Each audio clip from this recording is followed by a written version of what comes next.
ఆయనతో అయ్యేది మొత్తం నాకు చేస్తాడనేది నమ్మకం నాకుంది. ప్రస్తుతం మీ బీఆర్ఎస్ పార్టీ అధికారం లేదు, కాంగ్రెస్ పార్టీ అధికారంలో ఉంది, కానీ మీకు కాంగ్రెస్ పార్టీ నుంచి ఎటువంటి ఆఫర్లు రాలేదా? తనే ఉంటాయి, కానీ కాంగ్రెస్ పార్టీ వద్దనే బీఆర్ఎస్లోకి వచ్చినాం. మీకు ఇప్పుడు కాంగ్రెస్ పార్టీ నుంచి ఆస్పిరెంట్లు ఒకరిద్దరు ఉంటే బీఆర్ఎస్ నుంచి ఆస్పిరెంట్లు 10 మంది డివిజన్కి. అంటే కాంగ్రెస్ పాలన అట్లుంది. ఇప్పుడు పబ్లిక్లో కూడా కాంగ్రెస్లో ఉన్న వాళ్ళే బీఆర్ఎస్లో సీట్ ఇస్తారని చూస్తారు. పబ్లిక్ కూడా అట్లా అర్థమైపోయింది, అంత అర్థమైపోయింది. ఇప్పుడు జనరల్గా కాంగ్రెస్ పార్టీ వచ్చి 2.5 సంవత్సరాలు అయింది. 2.5 సంవత్సరాల్లో ఏం చేసిరు అనేది పబ్లిక్ అందరూ చూస్తూనే ఉన్నారు. వాళ్ళు ఏమైనా రేవంత్ రెడ్డి మాటలతోటి చేతలతోటి కాకుండా మాటలు చెప్పి బతుకుతుండ్రు. కానీ మీ కాన్స్టిట్యూన్సీలో కూడా మీ ఎమ్మెల్యే దేవిరెడ్డి సుధీర్ రెడ్డి పైన అనేక విమర్శలు వస్తున్నాయి కదా. ఇక రాజకీయంలో పడనోళ్ళు ప్రతి ఒక్కరు చేసే పనే అది. పక్కల మీద బురద చల్లుతున్నప్పుడు కొంతమంది చిన్న నాయకులు ఉంటారు, ఎమ్మెల్యే మీద బురద చల్లితే ఆయన హైలైట్ అవుతామని చూస్తుంటాడు. అంతేగాని ఇక అది ప్రతి రాజకీయ పార్టీలు ఉండేది అది. దానిలో సుధీర్ అన్న పబ్లిక్లో ఎక్కువ తిరుగుతాడు. అవతల వాళ్ళు ఈయనంత ఫేమ్ కావాలంటే టైం పడుతుంది కాబట్టి ఈయన మీద బురదలే ప్రయోగాలు. కానీ వాస్తవాలు ఏమంటారు? అందులో వాస్తవాలు ఏమి ఉండవు. వాస్తవాలు ఉంటే పబ్లిక్ అయితే ఉండరు. ఇది 3వ సారి ఆయన గెలవడం.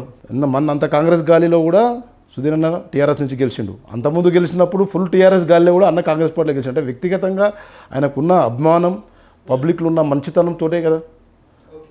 ఆయన వ్యక్తిగతంగా 100% పబ్లిక్లో పొద్దున్న లేస్తుంటాడు కాబట్టి పబ్లిక్లో వ్యక్తిగతం పార్టీ రెండింటితోని. సుధీర్ రెడ్డి గారు హుడా చైర్మన్ ఉన్నప్పటి నుంచి ఆయన వెంట మీరు ఉన్నారు. సుధీర్ రెడ్డి గారు హుడా చైర్మన్ ఉన్నప్పుడు ఆయన నుంచి మీరు ఎటువంటి డెవలప్మెంట్ మీ కాలనీకి చేయించుకోగలిగారంటే? వనస్థలపురంలో ఉన్న పార్కులన్నీ సుధీర్ రెడ్డి గారు హుడా చైర్మన్ ఉన్నప్పుడే చేశారు. నాట్ ఓన్లీ ఐత్ నగర్, మా దగ్గర ఉడాసానగర్ కాలనీలో హుడా పార్క్ ఉంది. అది కూడా అప్పుడే చేసిన ఆయన హుడా చైర్మన్ ఉన్నప్పుడే. హైకోర్టు కాలనీ డివిజన్లో వనస్థలీపురం అనేది హుడా లేఅవుట్. వెనకటికి గవర్నమెంట్ యాక్షన్ చేసి పెట్టినాయి చాలా పార్కులు, అన్ని 2 acres 3 acres అన్ని పార్కులు మీరు వెళ్ళి చూస్తే వనస్థలపురం డివిజన్లో అన్ని పార్కులు సుధీర్ రెడ్డి గారే డెవలప్ చేశారు. ఉడా చైర్మన్గా ఉండి ఉడా పార్కులు కాబట్టి ప్రతి ఒక్క పార్కులో వాకింగ్.